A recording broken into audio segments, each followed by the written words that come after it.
यहाँ बता देता हूँ। लेकिन नेचर दिन ब दिन खत्म होती जा रही है और इसकी 10 के बाद तो वो सब कुछ खत्म हो चुका था कमर्शियलिज्म। अस्सलाम वालेकुम पाकिस्तान, उम्मीद है आप सब खैरियत से होंगे। हम गए थे शाही बाग और अब शाही बाग से जा रहे हैं बडगोई टॉप। हम कोशिश करेंगे कि बडगोई टॉप का सारा रास्ता आपको दिखाएं और उसके बारे में साथ साथ आपको बताते भी जाएं। तो इस वक्त हम बकरवालों के काफ़िले के बीचों बीच से गुज़र रहे हैं और सुना है कि आगे का मंज़र बहुत खूबसूरत है। नाम है आपको मेरी जुबान, उसको मेरी जुबान समझ नहीं आ रही, उर्दू नहीं समझती वो। मैं नाम पूछ रही हूँ लेकिन उसको नहीं पता, लेकिन वो हम सेम लग रहे हैं। कल्लाम से बडगोई टॉप का सफ़र तकरीबन 39 किलोमीटर का है और तकरीबन ये रास्ता 1.5 घंटे का है। हम चूँकि शाही बाग से बडगोई टॉप जा रहे हैं इसलिए सफ़र थोड़ा मुख्तलिफ होगा, लेकिन मैं आपको कल्लाम से बडगोई टॉप का रास्ता बता देती हूँ। आप सफ़र शुरू करते हैं ओशो फॉरेस्ट से। ओशो फॉरेस्ट से अतरोड़ वैली की जानब मुड़ जाते हैं। फिर अतरोड़ से 2 रास्ते हो जाते हैं। एक रास्ता जाता है शाही बाग और दूसरा बडगोई टॉप। सुना है कि ये सफ़र बहुत खूबसूरत है और यकीनन हम ये सफ़र बहुत एंजॉय करेंगे।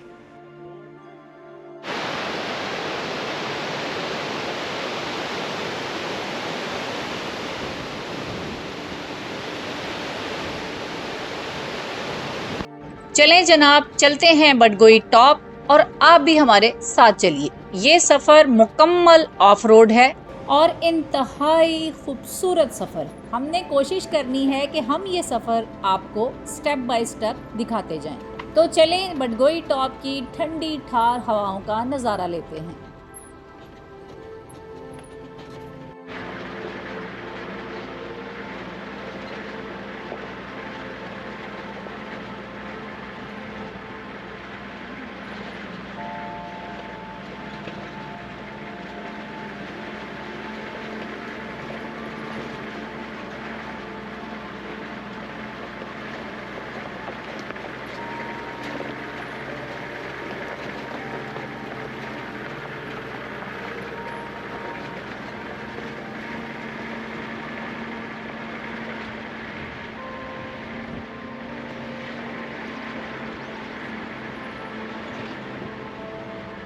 खूबसूरत जंगल का नज़ारा शुरू हो चुका है और इसके आगे खूबसूरती ही खूबसूरती है। घना जंगल, खूबसूरत नज़ारे, रंग बिरंगे फूल, खुला आसमान, सुभान अल्लाह। बढ़ रहे हैं बडगोई टॉप की जानिब। यकीनन आप लोग एंजॉय कर रहे होंगे।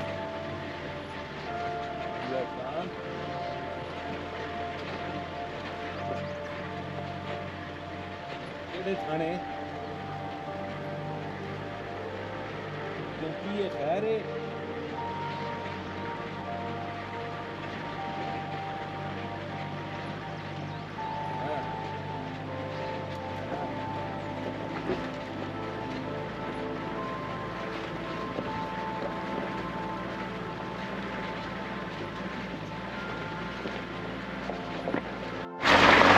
रास्ता है जी, बडगोई टॉप जा रहे हैं। Lab number 4। खूबसूरत ज़बरदस्त किस्म के लश ग्रीन एरिया है, नीचे खेत हैं और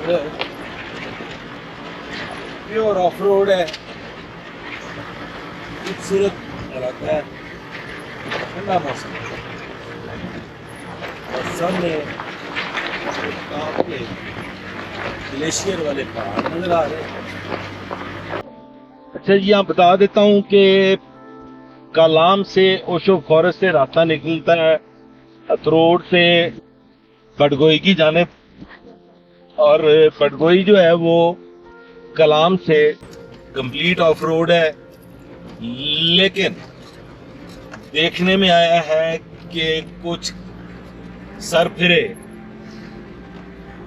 अपनी कारें भी तोड़ते हैं इस रास्ते पे तजर्बाती तौर पे, लेकिन नॉट एट ऑल रिकमेंडेड अगर आप जान जोखिम में डालना चाहते हैं। हाँ, अलबत्ता अगर आपकी मुफ्त की गाड़ी है और आप ये समझते हैं कि इसको तबाह ही हो जाना चाहिए, तो फिर कोई मसला नहीं है, फिर you can drive a Corolla as well, तो ले जाई जा सकती है। मतलब if you are a driver तो आप कलाम से थल तक का सफर तय कर सकते हैं और थल से कलाम तक का सफर तय कर सकते हैं करोला गाड़ी पे भी। But the recommended drive is 4x4, अच्छी गाड़ी होनी चाहिए ताकि आप ज़हनी सुकून के साथ सफर तय करते हुए दोनों अतराफ को पहुंच सकें, थल से कलाम और कलाम से Kumrat Thal. So this way is towards Badgoi top. और वो देख लें, अभी मैंने जिक्र किया था और अभी आपके सामने ये एक अदद सुजुकी कार है और ये आ रही है 2018 मॉडल, गालबन ये स्विफ्ट है या कल्टस है। तो ये आए हैं जी लोग इस उबड़ खाबड़ रास्ते पे। खूबसूरत आसमान, दूर तक फैली हुई ये वादी और एक जानिब पहाड़, बहुत सहर अंगेज माहौल है। जैसे कि मैं बता चुकी हूँ, हम जा रहे हैं बडगोई टॉप और आप देख रहे हैं बडगोई टॉप के रास्ते के खूबसूरत नज़ारे।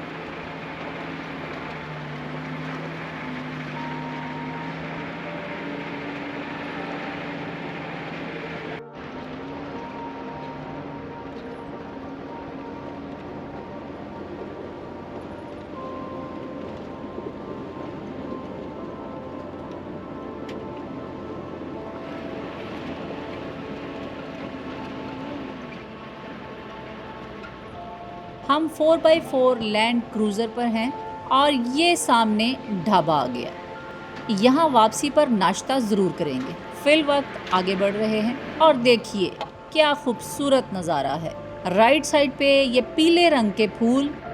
बडगोई का विज़िट आप कर सकते हैं मई के महीने से लेकर अक्टूबर के महीने तक और यही रास्ता कुमराट को भी जाता है। कलाम से कुमराट तक का सफ़र तकरीबन 5 घंटे का है और बडगोई टॉप से ये सफ़र तकरीबन 3 घंटे का है। इंशाल्लाह अगले बरस ये सफ़र भी मुकम्मल करेंगे और कोशिश करेंगे कलाम से कुमराट या कुमराट से कलाम का सफ़र करें। यहाँ पर एक और मकाम है दश्ते लैला, लेकिन वहाँ पर जाने के लिए अच्छी खासी ट्रैकिंग है और इस वक्त मई के महीने में वहाँ बहुत बर्फ़ जमी हुई है, लिहाजा वहाँ सफ़र मुश्किल है। इंशाल्लाह जून में आए तो दश्ते लैला ज़रूर जाएंगे। बहर कैफ सुना है कि दश्ते लैला देखने के लायक है। दूर तक फैली हुई वादी, बर्फ़ पोश पहाड़ और ग्लेशियर, बडगोई टॉप के क्या कहने।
इसे कहते हैं एडवेंचर।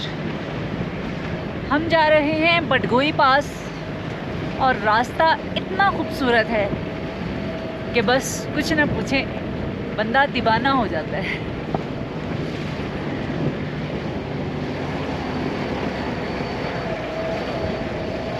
हम टॉप पे आए हैं और नीचे वालों को पैगाम देना चाहती हूँ, बना लो अपने ढाबे ढाबे, रेस्टोरेंट और होटल, हम और ऊपर चले जाएंगे। खूबसूरत फूल है ये, पर्पल।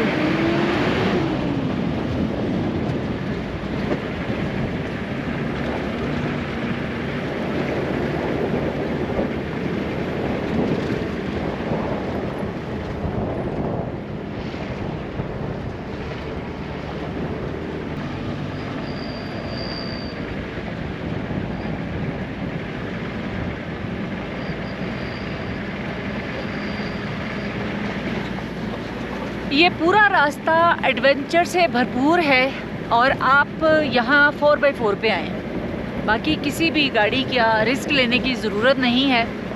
4x4 फर्स्ट क्लास आपको यहाँ बडगोई टॉप पर लेके जाएगी।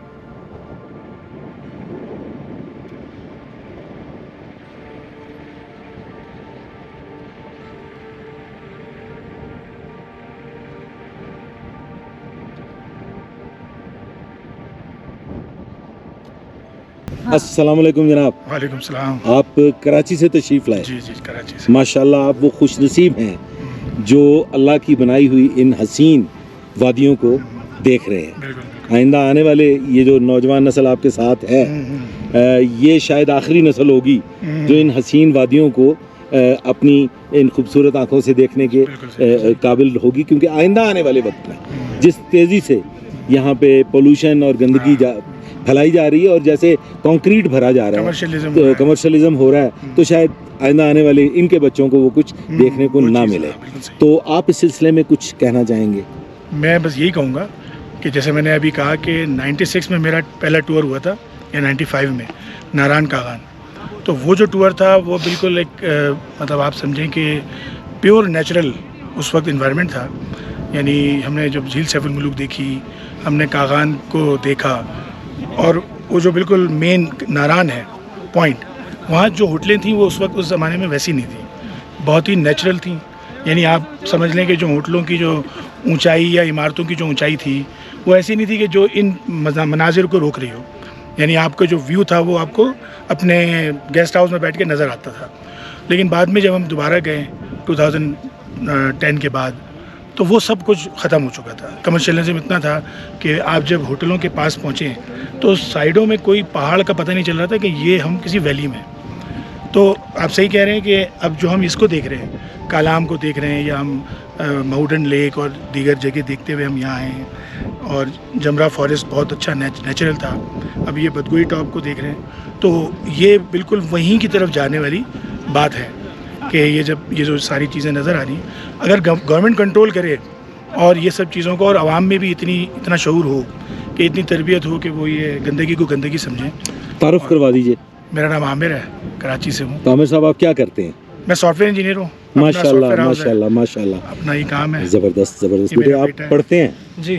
क्या पढ़ रहे हैं? मैं ओ लेवल्स कर रहा हूँ। ओ लेवल्स के तीसरे साल में हूँ, O3 में है। तो कितने वो क्या आपको वो क्या कहते हैं, GPA कहते हैं या क्या वो उसके कोई प्लस माइनस कुछ क्या होता है? ग्रेड्स होते हैं उसके। ग्रेड्स होते हैं। तो वो क्या ग्रेड्स हैं आपके? अभी रिजल्ट आया ही नहीं है, अभी हमने पेपर दिए हैं इसी महीने। 1 में क्या थे? वन के अंदर हमारे वो वाले पेपर नहीं थे। 9 में क्या? वो 9 थे। 9 के अंदर हमारे CIs नहीं थे, मतलब जो जैसे बोर्ड्स होते हैं ना, वैसे हमारे नहीं थे। 9 में हमारे स्कूल के लेवल पे पेपर थे, तो उसमें मेरे अच्छे आए थे, A B ऐसे आए। अच्छा, आप A ग्रेड में चलते रहे? A ग्रेड, A+ में जाने का शौक है? A+ भी आया है मेरा। A+ भी आया है। वेरी नाइस, अल्लाह आपको कामयाब करे। Thank you very much sir. So nice of you. Nice. मेरा नाम बाबर अवान है जी। अच्छा, मैं आप देखूंगा इसको, मैंने आपको नहीं अच्छा, देखा। फिजा बाबर अवान, ये तो असल में तो ये टूरिस्ट हैं, ट्रेवलर हैं, मैं तो फोटोग्राफर हूँ जनाब।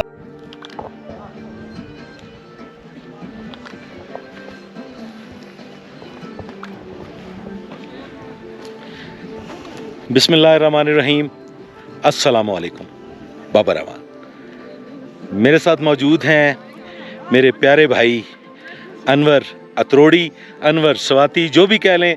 इस हसीन वादी के ये मकी हैं और हर वक्त जन्नत में रहते हैं। चंद सवालात करेंगे स्वाति भाई से।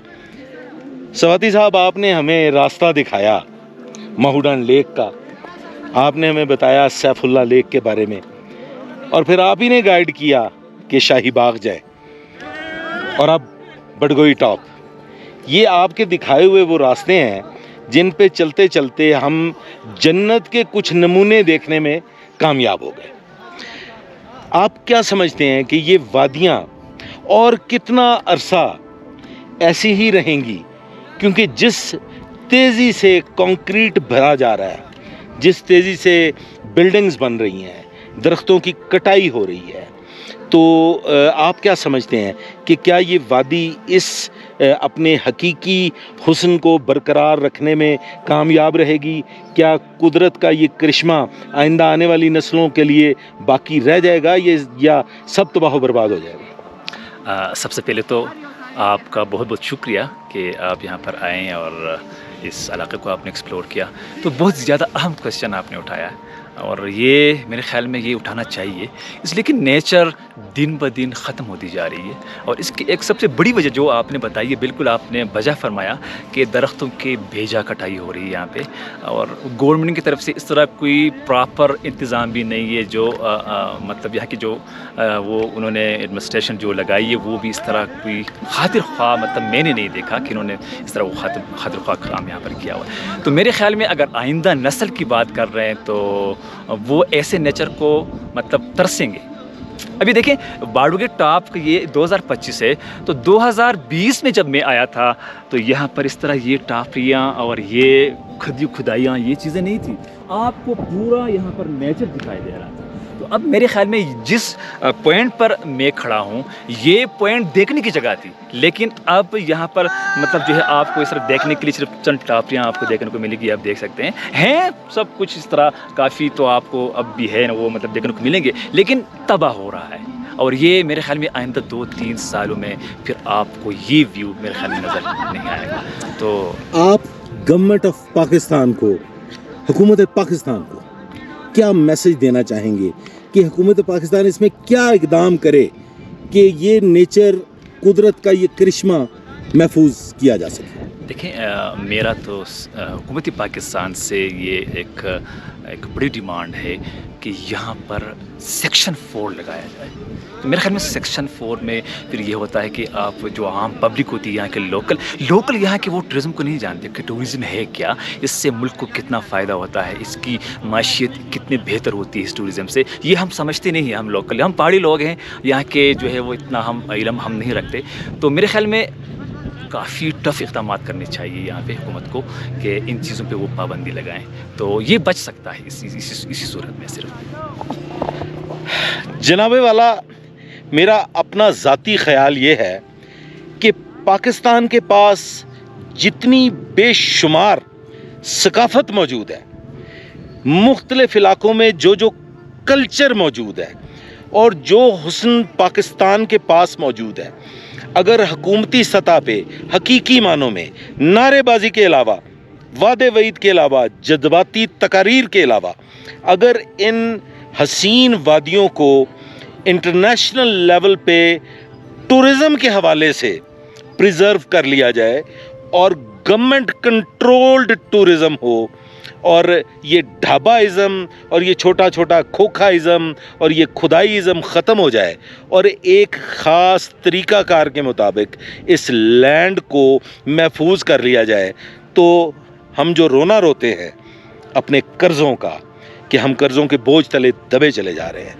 तो सिर्फ 2 साल में पाकिस्तान के तमाम कर्ज़े भी फारिग हो सकते हैं और पाकिस्तान कर्जे देने के काबिल हो जाएगा। जी फिजा, आप क्या कहेंगी इस सिलसिले में? हाँ जी, बिल्कुल। जब भी किसी ऐसी जगह पे जाते हैं जहाँ देखते हैं कि दरख्तों की कटाई हो रही है धड़ाधड़, और वो ट्रॉले और ट्रैक्टर भर भर के जो हैं लोग लेके जा रहे हैं, और फिर उसको छुपाने के लिए आग लगा दी जाती है, और ये सारा मिली भगत है।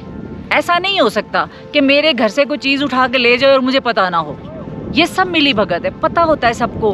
पैसे खा रहे हैं, दरख्त खा रहे हैं, जो होटल बना रहे हैं उनका डबल फ़ायदा हो रहा है। वो एक तो दरख्त काट के दरख्तों से फ़ायदा उठा रहे हैं, दूसरा होटल बना के लोगों से फ़ायदा उठा रहे हैं 3 गुना ज़्यादा पैसे लेके। तो बस हम तो यही कह सकते हैं कि खुदा के लिए इस खूबसूरती को, इस जन्नत को आपने कश्मीर को बहुत ज़्यादा एक्सप्लोर किया, अब आप पिछले 15 दिन से केपी में हैं।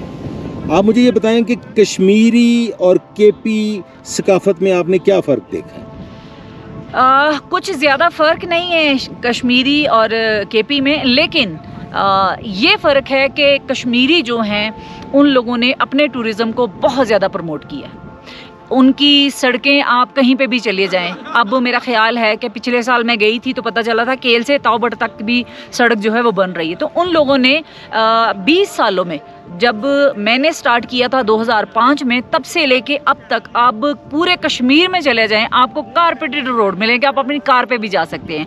लेकिन यहाँ पर रोड की हालत इतनी ख़राब है कि मैं कुमराट गई हूँ, चित्राल गई हूँ, मैं अफ़गान बॉर्डर गई हूँ, मैं उधर कैलाश गई हूँ, कोई रोड नहीं है। बेड़ा आप क्या समझती हैं कि अगर ये इनको हम कारपेटेड रोड्स दे देंगे जनरल पब्लिक को, तो हमारी जो यहाँ की पाकिस्तानी अवाम है उनमें इतना शऊर मौजूद है कि वो उस इलाके के नेचुरल हुस्न को तबाह बर्बाद नहीं कर देंगे, वो भी उतना ही ख्याल रखेंगे उस इलाके का। जब इजी रसाई हो जाएगी, जब एक कार पे होंडा पे बैठ के आप कहीं पहुंच जाएंगे, तो जो ये गंदगी आप देखते हैं जिसका आप अक्सर रोना रोते रहते हैं, उसमें बेपनाह इजाफा हो जाएगा। जी थोड़ी सा देखें, ये भी बहुत ज़्यादा अहम क्वेश्चन है। हम देख रहे हैं कि जिस पॉइंट पर भी रोड गया हुआ है कारपेटेड हो, तो इस पॉइंट को उन्होंने बर्बाद किया है। ये हमारी मतलब अंदर शऊर नहीं है, अवेयरनेस नहीं है। अगर हम इसकी निस्बत गिलगित बल्तिस्तान को देखें तो वो लोग माशाल्लाह काफ़ी वो प्रोफेशनल बन चुके हैं, वो अपने पॉइंट्स की हिफाजत कर रहे हैं, काफ़ी जो है वो सफाई का ख्याल रखें। फ़िज़ा तो मेरे ख्याल में काफ़ी घूमी है पूरा पाकिस्तान, तो उनको अंदाज़ा हो गया। देखिए, जब मैं गिलगित बल्तिस्तान गई थी तो मैं देखकर हैरान थी। मुझे ऐसे लगता था कि ये पाकिस्तान का हिस्सा नहीं, कुछ अलग है, क्योंकि आप कोई वहाँ चीज़ फेंकते हैं तो वो आपको मना नहीं करते, वो खुद उठा लेते हैं। और वहाँ पे जगह जगह पर डस्टबिन है, और अब उन्होंने प्लास्टिक से घर बनाने शुरू कर दिए हैं। अब उन्होंने जो कूड़ा करकट था वो बिल्कुल उन्होंने एक टीम बना ली है कि कहीं पे भी अगर कूड़ा करकट है तो वो वहाँ से उठाते हैं। देखिए जी, मैं जब भी कभी बैरून मुल्क गया हूँ तो एक चीज़ मैंने बड़ी वहाँ पे लर्न की, मैंने नोट किया कि आपके सामने किसी कोने में भी कूड़ा या गंद नज़र नहीं आता। बिल्कुल। वहाँ पे मुझे ये देखने को मिला कि आप जा रहे हैं सड़क पे, तो जो पाकिस्तानी जाते हैं या जो राइट लेफ़्ट कंट्रीज़ वहाँ पे जाती हैं जहाँ पे अवेयरनेस नहीं है पोल्यूशन, इस गंदगी और इस कूड़े के मुतालिक, तो वो सड़कों पे कुछ ना कुछ फेंक देते हैं। आप बड़े शर्मिंदा हो जाते हैं उस वक्त कि उसी लम्हे वो लोग खुद वो चीज़ उठा लेते हैं। और ये मेरा एक्सपीरियंस कैसे हुआ कि मेरे जो होस्ट थे उन्होंने कहा जी कि आप मतलब आई वॉज स्मोकिंग, तो मुझे उन्होंने कहा कि आप ऐसे कीजिए, ये अभी सिगरेट आप पी रहे हैं तो ये बड जो है इसको आप सड़क पे फेंक दें। मैंने वो सिगरेट पिया और उसका बड जो है वो सड़क पे फेंक दिया, और मेरे देखते ही देखते मेरे पीछे आने वाले एक शख्स ने वो बड उठाया और साइड पे जाके डस्टबिन में डाल दिया। तो क्या हमारी आवाम को ये सब स्कूल लेवल पे, कॉलेज यूनिवर्सिटी लेवल पे, एजुकेशनल इंस्टीट्यूशंस लेवल पे और फिर तमाम दफातर में सिखाया और पढ़ाया जाना ज़रूरी नहीं है? देखें, मैं ये कहना चाहूँगी यहाँ पर कि अगर आप 1 करोड़ की गाड़ी में बैठकर अपने बच्चों को ये तमीज़ नहीं सिखा रहे कि आपने बोतल पी और आपने गाड़ी से बाहर नहीं फेंकनी, आपने चिप्स खाया तो ये रैप जो है आपने एक जो बैग है या शॉपिंग बैग है उसमें रख लें। आप इतना वज़न उठा के कहीं पे जाते हैं, खाने पीने की चीज़ें, तो जब वापस आप आते हो तो वो बिल्कुल हल्का होता है। तो जब आप इतना वज़न लेके जा सकते हो तो वापस क्यों नहीं ला सकते? तो थोड़ा सा शऊर बड़ों को देना चाहिए अपने पॉइंट आ गया, बिल्कुल आपका पॉइंट आ गया। बिल्कुल फ़िज़ा ने बहुत ज़बरदस्त पॉइंट दिया। लेकिन जी, इस चीज़ को अगर आपकी क्वेश्चन के मुताबिक किताबों में शामिल किया जाए तो मेरे ख्याल में नई नस्ल वो शुरू से ही इन चीज़ को वो समझते जाएंगे। मैं तमाम रास्ते कुछ खो सा गया था, मुझ पे सहर तारी हो गया। मेरे कंपेनियन ने मुझे कहा कि आप वीडियो क्यों नहीं बना रहे। आप यकीन कीजिए मुझे याद ही नहीं रहा कि मुझे इन इलाकों की वीडियो बनानी है। मैं इन इलाकों में खो गया, लेकिन अब मैं यहाँ पे वो बदनुमा चेहरा नहीं दिखाना चाहता जो मुझे दिखाई दे रहा है, जो मैं देख रहा हूँ अपने गिरदो नवा में, कि हमने इस इलाके को, इस खूबसूरत हसीन इलाके को प्लास्टिक में तब्दील कर दिया है। मेरे राइट लेफ्ट खाली बोतलें, खाली शॉपर्स और बला बला मुख्तलिफ अक़साम का कूड़ा मौजूद है। तो दिल को बड़ा रंज और बड़ी तकलीफ़ हुई है।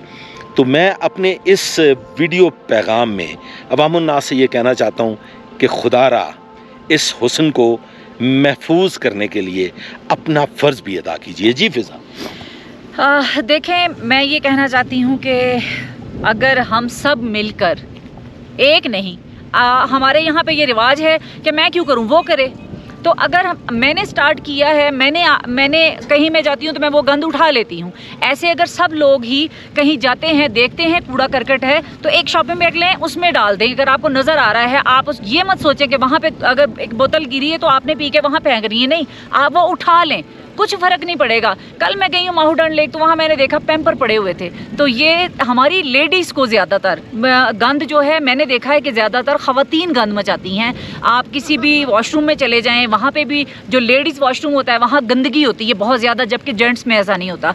तो ये औरतों को, जो ख़वातीन हैं, उन्होंने अपने बच्चों को अवेयरनेस देनी है। उन्होंने कहना है कि ये बेटा आपने यहाँ गंद नहीं फेंकना। हम स्वात वैली की हसीनो जमील मकाम पे, एक खूबसूरत जन्नत नज़ीर मकाम बड़गोई टॉप पे मौजूद हैं। मेरे साथ अनवर अतरोड़ी या अनवर स्वाति, फ़िज़ा बाबर अवान और बंदा नाचीज़ बाबर अवान हाज़िर हूँ। और आप लोगों से बड़ी मुख्तसर सी गुफ्तगू कोशिश की कि आपको कोई पैगाम पहुँच जाए। अगर ये पैगाम आप तक पहुँच गया है और अगर आप साहबान को इस पैगाम में से कोई मस्बत बात आगे पहुंचाने का मौका मिले तो ज़रूर पहुंचाइएगा और कोशिश कीजिएगा कि बड़गोई टॉप तशरीफ़ लाएं और इन हसीन वादियों का नज़ारा लें और लुत्फ़अंदोज़ हों। और एक पॉइंट में और भी ऐड करना चाह रहा हूँ, ये आपने सवात की आधी खूबसूरती भी नहीं देखी। हाँ, इससे इतने प्लेसेस वो अभी तक अनएक्सप्लोर पड़े हुए हैं। अभी रास्ते में एक ज़बरदस्त पॉइंट दश्ते लेला, लेकिन रोड की वजह से आप वहाँ पर नहीं जा सकते। तो उधर गाड़ी खड़ के आपने जो है वो खड़ी करके आगे पैदल जाना पड़ता है। लेकिन इतनी एक नेचुरल ब्यूटी वहाँ पर कि मैं आपको क्या बताऊँ। हम दश्ते लैला ज़रूर जाएंगे इंशाअल्लाह ताला, क्योंकि हमें भी वहाँ जाने का शौक़ है जहाँ कोई नहीं जाता। इजाज़त दीजिए, अल्लाह हाफ़िज़।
제일 싫은 샤워를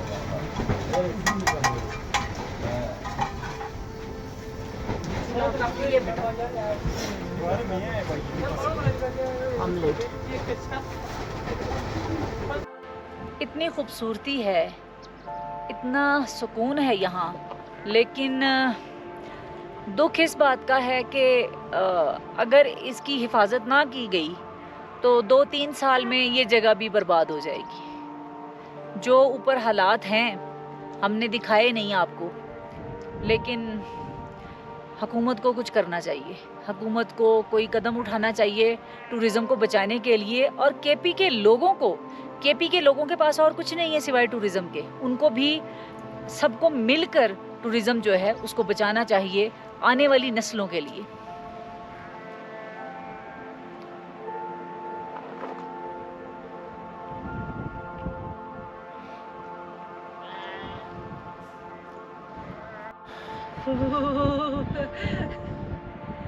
इतनी ठंडी हवाएं कि बस कुछ ना पूछे।